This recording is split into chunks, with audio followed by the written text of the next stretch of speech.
근데 우리나라에 사실 자원이 없잖아. 그 험한 카메룬이란 나라에 가서 다이아몬드 광산을 개발해가지고 막 파내고 있다는 거예요. 거기 올라오는 사진들을 보면 정말 캐넨 다이아가 막 사진에 올라와 있고 아프리카 막 울창하잖아요. 근데 거기를 막 불도저가 막 길을 뚫어. 아무튼 그 카메룬 국민들이 나무 베고 길 막 뚫고 막 땅 파고 막 캐고, 그러니까 이건 되겠다. 제가 원래는 진짜 분할 매수 이런 거 되게 찬찬한 성격인데 정말 초반에 그냥 극초반에 딱 4억을 이제 태웠죠. 근데 갑자기 2012년도에 그때가 이제 이명박 정권 말기인데 국정감사가 벌어진 거예요. 안녕하십니까. 안녕하세요. 최기수. 조회수가 잘 나오는 최기수 원장입니다. 이야, 뭐 지금 인터넷에 거의 워렌 버핏이던데요? 의외로 좋아해 주셔서 뭐 아무튼 감사하다는 말씀을, 뭐 그 댓글 보니까 앞으로는 치과 얘기는 재미없으니까 하지 말고 주식 얘기나 하라고. 네, 너무하십니다. 예, 저 본업이라서요. 1편보다 잘 나오면 뭐 한 번 더. 네. 못 먹어도 고. 네. 도박스러운 지금. 그래서 저희가 1편에 그 화려한 성공담들을 얘기했잖아요. 그렇죠. 예, 저의 정말 화려했던 정말 업적, 치적, 정말 전투력. 예. 근데 뭐 화무 11홍이라고 꼭 그것만은 아닙니다. 사실 그 반면에 어두운 곳, 초라하고 정말 맨날 소주 마시고 이런 시기도 많았어요. 그러면 저희 구독자님들은 그런 가슴 아픈 소주 마시지 말라고 어디 한번 또 그 자세히 썰 좀 풀어봐 주시면 안 되겠습니까? 네, 그냥 뭐 대표적으로 제가 그 뭐 주식 인생 별로 길지는 않지만 지금 한 15년, 16년 된 것 같은데 상장 폐지 썰에 대해서 한번 설명을 드리겠습니다. 제 인생에 상장 폐지를 2번 당했는데 하나가 이제 CNK 인터내셔널이라고 있어요. CNK 인터내셔널. 이 주식이 스토리가 뭐냐면 다이아몬드 광산주예요. 근데 우리나라에 사실 자원이 없잖아. 근데 갑자기 들려오는 소문에 의하면 저 멀리 아프리카의 그 험한 카메룬이란 나라에 가서 다이아몬드 광산을 개발해가지고 막 파내고 있다는 거예요. 우와, 정말 거짓말 같지만 진짜일까 하고 나름 서치도 하고 공부도 많이 했거든요. 이제 그 당시에 보면 네이버에 그 CNK 인터내셔널 카페가 있었어요. 카페 가입하고 이제 막 이렇게 이제 정보도 읽고 막 이러는데 거기 올라오는 사진들을 보면 정말 캐넨 다이아가 막 사진에 올라와 있고 아프리카 막 울창하잖아요. 원시림. 근데 거기를 막 불도저가 막 한국의 대우 써있는 이런 불도저가 막 길을 뚫어. 나무를 막 쫙 쓰러뜨리고. 그리고 아프리카 아무튼 그 카메룬 국민들이 열심히 이제 일을 해. 나무 베고 길 막 뚫고 막 땅 파고 막 캐고 막 이런 것들이 막 올라오는 거예요. 이건 뭐 누가 봐도 이건 팩트지. 그러니까 이건 되겠다. 그래서 제가 원래는 진짜 분할 매수 이런 거 되게 찬찬한 성격인데 정말 초반에 그냥 극초반에 막 그냥 돈을 뗐어요. 이건 확실해 라고 이제 서치가 끝난 다음에. 그래서 이제 딱 4억을 이제 태웠죠. 2010년 정도? 2010년? 뭐 그때쯤. 아무튼 행복하게 잘 살았어. 왜냐면 주식이 막 올랐거든요. 그래서 맥시멈 한 더블까지 쳤어요. 8억? 그 정도까지 올라갔어요. 그렇게 올랐어요. 근데 이제 한간에서는 이게 진짜일 리가 있냐, 거짓말이다, 수익성이 없다, 뭐 이런 이제 의심의 눈초리도 많았고. 근데 이제 저는 좀 성격이 좀 단순해서 한번 믿으면 이제 좀 홀딱 약간 이런 게 있거든요. 이건 틀림없다. 도로가 좀 뚫리고 옆에 공장이 이제 그 광산 주변에 채굴하는 공장이 쓰고 이런 이제 인프라가 구축이 되면 무조건 이제 파내게 됐다. 그리고 그 CNK 인터내셔널 대표가 또 카메룬 정부하고 되게 친하대. 그러면서 막 사진도 많이 올라와. 지금 생각해보면 사기당하기 딱 좋은 그런 상황이었는데 그때는 제가 정말 뭐에 미쳐버렸는지 아무튼 모든 걸 다 고지것들이 믿어버린 거예요. 저는 이제 완전히 믿었는데 이제 제 주변 사람들이 그러면 차라리 카메룬에 가서 직접 보고 와라 이러는 거예요. 마침 그 CNK 회사에서 이제 좀 의심의 눈초리도 있고 하니까 주주들 중에서 자기 자비를 내서 카메룬까지 가서 탐방하고 올 수 있는 그런 프로그램을 또 마련을 했어. 정말 가고 싶은 거예요. 좀 눈으로 확인을 해야 되니까. 그래서 이 원장님한테 이 원장 나 혹시 카메룬 좀 갔다 와도 될까? 한 열흘 걸려. 그랬더니 이 원장이 딱 한마디로 미쳤어? 막 이러는 거예요. 안 되겠지 하고 이제 가지는 못했어요. 근데 뭐 아무튼 꿋꿋한 마음으로 믿음을 갖고 이제 계속 뭐 주식은 뭐 알아서 잘 움직이니까. 근데 갑자기 2012년도에 국정감사가 벌어진 거예요. 그때가 이제 이명박 정권 말기인데 그때 이제 그 이 뭔가 전국의 분위기가 그 이명박 대통령이 뭐 자원 외교를 해가지고 뭐 퍼다 주네 그 형인 뭐 이상득 의원이 뭘 또 뭐 간섭을 하네 해가지고 뭐 야권에서 아무튼 말이 많았는데 그 국정감사에서 갑자기 CNK 인터내셔널을 이제 거론을 한 거예요. 아이 참나 그래가지고 갑자기 제 생각에 그때 줄 하한가를 아마 몇 번을 가고 막 좀 이랬었던 것 같아요. 사실 지금 생각해보면 빨리 팔았어야 돼. 근데 너무 미련이 남았던 거지. 그리고 주식 초짜이기도 했고 그때 그냥 계속 질질 끌고 간 거예요. 아, 법정 이슈도 있고 계속 한가를 가는데도 갖고 있었어요? 왜냐면 나는 이제 그 정치인들이 선량한 회사를 잡들이 안다? 예, 이게 정권의 희생양이다. 아... 뭐 그래가지고 그때 뭐 외교부 차관인가 누군가도 막 불려 나오고 뭐 아무튼 근데 이제 그 차관은 와가지고 이건 사실입니다. 그러니까 야권에서는 막 아니야라고 하는데 여권에서는 맞습니다. 이러니까 당연히 저는 이제 가운데서 이제 헷갈리긴 하지만 믿음이 더 컸던 거죠. 그 당시에 이제 그래서 뭐 오덕균 씨라고 있는데 아무튼 그 대표님을 막 부르고 막 그래요. 국정감사에서. 그래서 그분이 그때 왔었나? 그건 잘 안 나는데 주주들이 막 이제 게시판에다가 막 글을 올려. 대표는 절대 한국에 오지 말아라. 오면 구속당한다. 그냥 빨리 그 시간에 저기 광산에 다이아몬드나 캐라.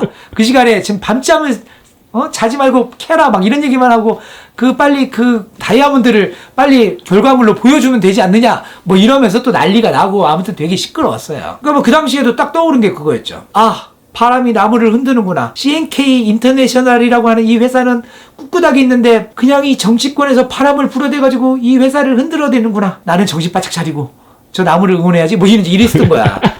나는 아무튼 그 믿음이 정말 강했거든. 결국은 계속 갖고 있었는데 주식은 점점 떨어지다가 2015년도인가 결국은 상장 폐지를 당했죠. 그 대표가 국내에 오지 말라고 막 자꾸 주주들이 이러는데 그분이 또 오신 거예요. 결국은 한편으로는 아 뭐가 떳떳하게 뭐가 결과물을 갖고 왔나 보다 했어. 근데 딱 와가지고는 며칠 만에 그냥 구속됐어.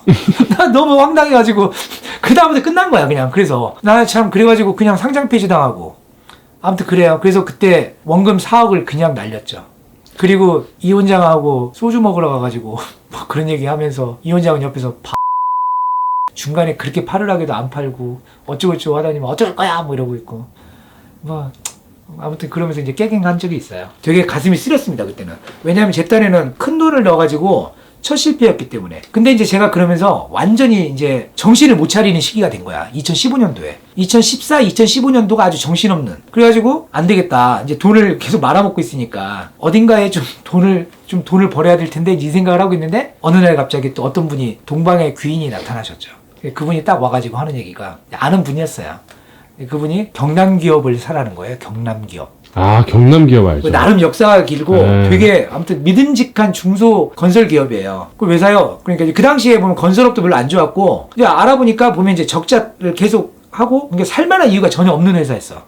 근데 이분의 이제 스토리가 뭐냐면 국내에서는 별론데 이 경남기업이 베트남에서는 킹 왕짱을 먹고 있다는 거예요. 그래서 왜요? 그랬더니 베트남에다가 뭐 한 2년 전인가 무슨 랜드마크 72라고 하는 뭐 우리나라로 치면 한 코엑스 같은 어마어마한 주상복합 쇼핑몰 뭐 이런 걸 이제 세운 거야. 근데 베트남 건축 역사에 정말 길이 남을 명작을 만들어냈어. 그래서 베트남에서 매우 우호적이라는 거야. 그래서 지금 경남기업이 한국에서는 좀 별로지만 곧 있으면 베트남에서 어마어마한 수주가 온다. 그거 터지기 전에 미리 사놓으세요. 이제 이러는 거예요. 그래서 이제 냉큼 또 이제 딱 이제 한 장을 태웠죠. 그리고 이제 기다렸는데 정말 제 기억에 한 6개월도 안 걸렸어. 그냥 상장 폐지 당했어요. 이번엔 또 왜요? 정확한 건 기억이 잘 안 나는데 제일 중요한 게 뭐 말하기 좀 애매한데 정치권하고 또 엮였어요. 거기 성완종이라고 하는 회장님이 정치권하고 이렇게 무슨 뇌물 뭐 이런 거에 걸려가지고 그냥 어떻게 항변도 제대로 못하고 아무튼 그분 이제 돌아가셨어요. 결국.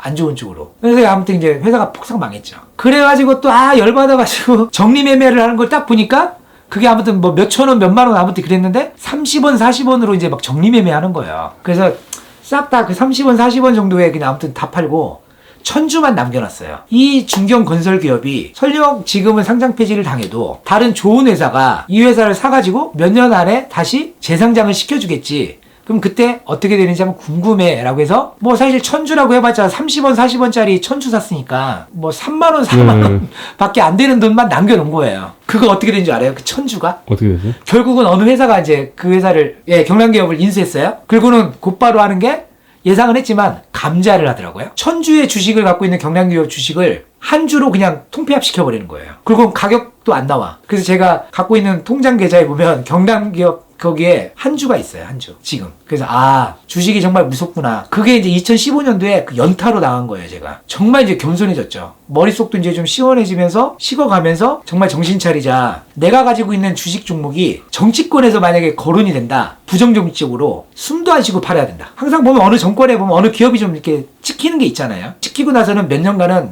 대부분 하락이더라고요. 그 순간에 그냥 전략 매도. 이제 이렇게 하는 게 원칙이 돼버렸어요. 원장님은 정치권을 별로 안 좋아하겠어요, 그러면. 아니, 정치권을 안 좋아하는 건 아니지. 근데 이제 우리 정치인 여러분 진짜 다 뭐랄까 한 표 한 표가 다 주주들도 국민들이고 그런데 아무튼 좀 충분하게 겸허하게 공정하게 아무튼 그래서 좌예요, 우예요? 저는 좌우 이런 얘기는 못하죠. 1에서 2예요? 아니, 저는 그냥 레드예요, 블루예요? 0.5예요. 0.5. 네, 아무튼 그렇습니다. 안 걸려드시네요? 아무튼 그래가지고 2015년, 2016년을 거의 자숙의 시간을 보내다가 물론 이제 주식이 뭐 그때 뭐 젠백스 팔고 셀트리온 있고 그러니까 이제 어느 정도 그래도 뭐 돈은 좀 갖고 있었으니까 이제 좀 한 2년 지나니까 이제 그 아픈 기억이 점점 사라지면서 한 종목만 갖기에 너무 좀 약간 그렇잖아요. 심심해지는 거예요. 그러다가 이제 한 2016년, 2017년 정도 됐는데 우리나라에 제약바이오에 이제 열풍이 불기 시작해요. 우리나라가 그때만 해도 사실 이제 뭐랄까 오리지널 약을 갖고 있다거나 뭐 임상을 뭐 자체적으로 개발해서 3상까지 간다 이런 경우가 극히 드물었는데 그때 선두주자가 3대장이 그거였어요. 그러니까 메지온, 바이로베드, 그 다음에 제넥신. 그 당시에 우리나라 초창기 제약바이오를 선두주자로 정말 끌고 나갔던 거의 실패를 의심하지 않았던 그런 종목이에요. 근데 그 중에서 이제 제가 메지온을 먼저 샀어요. 메지온은 한 5,000원대부터 샀어. 근데 왜 메지온을 샀냐면 메지온 스토리가 너무 아름다워요. 전 세계적으로 우리나라도 그렇지만 심장에 문제가 생겨서 태어난 아이들이 많아요. 근데 심장은 이심방 이심실로 정상적으로 태어나야 되잖아요. 근데 이제 단심방 또는 단심실로 태어난 친구들이 있어요. 그럼 이제 그런 친구들은 이제 태어나자마자 정말 며칠도 안 돼서 1차 수술을 받아요. 그 갓난 애기가. 그리고 나서 또 몇 개월, 1년 내에 2차 수술을 받아요. 그리고 나서 또 한 2, 3년 지난 다음에 더 크기 전에 3차 수술을 받는데 그걸 이제 폰탄 수술이라고 그래요. 그렇게 함으로써 아기가 한마디로 성인이 될 때까지 건강하게 살 수 있도록 해주는 아주 훌륭한 수술 방법이에요. 근데 문제는 20대가 이제 넘어가면서 애들이 이제 성장을 하잖아요. 그러면 이제 몸도 커지고 몸무게도 드러나니까 심장에 부담이 오면서 단명하는 경우가 많아요. 너무 안타깝죠. 그래서 이제 심장 이식을 하는 수밖에 없어요. 심장 이식을 못 받는다면 엄청나게 이제 고생을 하면 살죠. 운동 기능도 굉장히 힘들고 걷는데도 힘들어 한다거나 뭐 이런 것들. 근데 이 메지온에 유데나필이라고 하는 약이 있어요. 근데 이게 이제 발기부전약이야. 근데 일종의 우리도 보면 그 비아그라도 발기부전약인데 그게 뭐 심장에 좀 도움이 된다 이런 이제 사이드 이펙트가 있거든요. 유데나필이 그런 단심실 폰탄 수술한 어린이에게 운동 기능을 향상시킬 수 있다라는 거 효능이 발견이 된 거예요. 그래서 메지온의 대표가 임상 시험을 거듭해요. 임상 1상, 2상, 2상까지가 굉장히 좋은 결과가 잘 나왔어요. 근데 저는 이제 초창기에 좀 알게 됐어요. 좀 쌀 때 샀죠. 그리고 그것도 정말 몇만 원씩까지 올라갔어요. 꽤 많은 돈을 투자를 했죠. 그것도 최소한 대여섯 배 이상 올랐어요. 꽤 많이 올랐어요. 왜냐면 이제 점점 제약바이오 열풍이 불면서 또 임상 1상, 2상이 다 잘 나왔으니까 계속 저는 이제 갖고 있었죠. 왜냐면 정말 이 회사를 순수하게 응원하는 마음이 컸고 심장병 환우들을 정말 응원하는 마음이 컸기 때문에 꼭 성공했으면 좋겠다는 생각이 정말 있었거든요. 근데 임상 3상에서 좋은 결과가 안 나왔어요. 실패는 아닌데 원하는 결과가 안 나왔어. 원래 모든 제약바이오는 임상 3상에서 실패하면 이제 그냥 꼬라 박거든요. 내리 꽂아요. 근데 그 대표가 이제 그때 하는 얘기가 임상 3상 실험의 모델이 좀 잘못됐다. 난 다시 재도전하겠다. 틀림없이 좋은 결과가 나올 거다 해서 저도 갖고 있었어요. 계속 믿고. 이제 좀 내려가다가 다시 이제 오르긴 했죠. 근데 옛날만큼 이제 오르지는 못하고. 근데 그 두 번째 시험도 좋은 결과가 안 나왔어요. 그래서 그냥 별 수 없이 안타깝지만 이제 팔았죠. 큰 이득은 못 보고 그냥 정말 아니야말로 한 익절했다고 할까? 약간의 이득만 보고 안녕하고 헤어졌어요. 근데 요즘 다시 그래서 오늘 이 컨텐츠 준비하면서 보니까 다시 지금 또 새로운 결과를 기다리기 위해서 그 기대감을 위해서 많이 오르더라고요. 그래서 저는 이제 메지온만큼은 정말 응원해요. 잘 됐으면 좋겠어요. 그러면 수많은 그 전 세계 심장병 환우들이 정말 많은 도움을 받을 수가 있으니까 꼭 성공했으면 좋겠습니다. 그럼 다시 사서. 근데 원칙이 섰어. 오늘 얘기할 이 세 종목 때문에 무조건 임상 3상의 첫 실험에서 실패를 하면 그 다음에 뭐 실험 결과를 한번 뭐 디자인을 바꿔볼게요. 이제 나는 그거 안 믿어. 왜냐하면 점점점 성공 확률이 떨어질 거라는 것을 알게 됐기 때문에 그래요. 이제 두 번째로 얘기하고 싶은 게 이제 똑같아요. 뭐 바이로메드, 제넥신. 아마 저와 같은 연배 뭐 2016년도, 2017년도에 아마 투자했던 분들은 익히 알고 있는 종목일 거예요. 지금이야 뭐 엄청난 바이오들이 많은데 그 당시에 이렇게 몇 종목 없었어요. 그 당시에 정말 뭐 10몇만 원, 20몇만 원까지 올라갔죠. 그래서 저 거기다가 또 이제 수억씩 태웠죠. 결국은 다 실패했어. 대부분의 사람들이 그 당시만 해도 바이로메드가 실패할 거라고 생각한 사람이 거의 없었어요. 그 정도로 확률이 높았어. 심지어는 그게 너무 유명한 주식이라 제 그 친구들, 그러니까 치과의사 친구가 아니라 정말 고등학교 친구들조차도 막 그런 걸 사고 막 그 정도로 열풍이 불었으니까요. 근데 싸그리 그냥 다 망했죠. 그리고 한번 실패하니까 또 거기서도 뭐 또 모델을 바꿔서 또 하겠다. 근데 만약에 제가 그걸 안 팔고 지금까지 갖고 있으면 한 93%인가를 손해를 받겠더라고요. 제넥신도 비슷한 결과인데 결국은 흐지부지 그냥 모든 게 망해진 거예요. 뭐 본업인 그런 임상 실험도 잘 안 되다가 그 다음에 뭐 코로나 때는 또 뭐 백신을 또 막 개발한다고 했다가 근데 애시당초 이제 그 전에 저는 이제 다 팔았죠. 바이로메드나 제넥신은 꽤 손실을 보고 팔았어요. 상장 폐지당할 것 같더라고요. 그래서 그냥 팔았죠. 그 다음부터는 그냥 별거 없이 큰 손실도 없이는 거짓말이구나. 현재 가지고 있는 종목이 지금 손실 중이니까 별다른 성공담 없이 그냥 본업에 충실하면서 지금 현재 갖고 있는 주식이 대부분은 손실 중이거든요. 그래서 오늘도 떨어지고 있네. 도대체 얘는 언제 오를까? 뭐 이렇게 생각하면서 그냥 평온한 하루를 보내고 있어요. 근데 제가 구독자분들께 하고 싶은 얘기가 마음이 정말 중요한 것 같아요. 마음이 평온해야 오랜 기간을 버틸 수가 있고 1년 중에 주식이 오르는 날에 비하면 보합이거나 내리는 날이 훨씬 더 많아요. 왜 내 주식은 안 오르지? 오늘 왜 안 오르지? 이렇게 기대하는 것 자체가 넌센스라고 생각을 해요. 그래서 저는 그냥 주식을 한 종목을 딱 선택을 해서 이제 아무튼 나름 연구하고 이제 샀잖아요. 그러면 또 이제 마음에 근심거리 하나 샀구나. 근데 뭐 버티면 얘는 틀림없이 점점점 자라서 훌륭한 대학생이 될 거야 라고 생각하고 그냥 장기 투자해야지 라고 생각하고 그냥 가고 있습니다. 네. 아무튼 그렇습니다. 네. 그리고 뭐 그 1편에서 되게들 궁금해 하시던데 차트 띄워놓은 거 83%의 손실을 보고 있는 거.